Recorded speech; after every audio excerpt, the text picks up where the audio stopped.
Dopo i risvolti dell'inchiesta denominata self-service che ha coinvolto, lo ricordiamo, l'ufficio tecnico del comune di Agrigento, generando arresti e sospensioni di servizio, il sindaco Marco Zambuto, che all'indomani della vicenda aveva prontamente dichiarato di volersi costituire in nome del comune di Agrigento e nell'eventualità di responsabilità accertate da parte di alcuni dipendenti, parte civile, ha deciso adesso di concerto col direttore generale del comune Carmelo Burgio di convocare il 7 dicembre prossimo al Teatro Pirandello tutti i dipendenti comunali per il rinnovo dei principi del cosiddetto codice di comportamento dei dipendenti delle pubbliche amministrazioni, previsto dal decreto del Ministro per la funzione pubblica del 28 novembre 2000.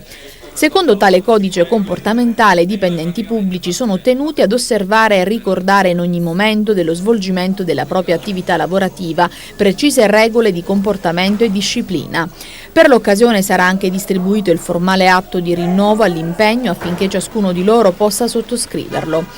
Esistono momenti nel corso dell'attività lavorativa, spiega Marco Zambuto, in cui occorre soffermarsi e riflettere sulle regole che governano i comportamenti e i doveri di membro di una comunità e di soggetto a cui è affidata una particolare funzione pubblica.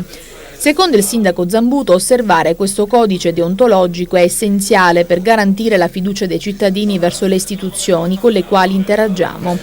Una fiducia che, secondo il primo cittadino di Agrigento, deve essere parte integrante del nostro patrimonio culturale ed elemento fondamentale della nostra attività lavorativa quotidiana. Preservarla è pertanto un dovere di tutti noi. Ogni qualvolta il nostro comune sottoscrive un contratto di appalto con un'impresa privata, prosegue Zambuto, richiediamo la sottoscrizione del protocollo di legalità, con il quale il privato si impegna ad osservare dei comportamenti nella conduzione dei lavori improntati alla legalità.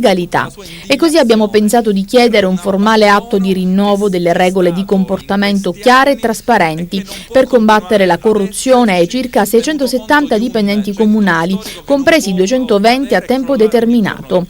Un atto necessario per ridare serenità alla routine quotidiana all'interno del comune e per dare fiducia ai cittadini.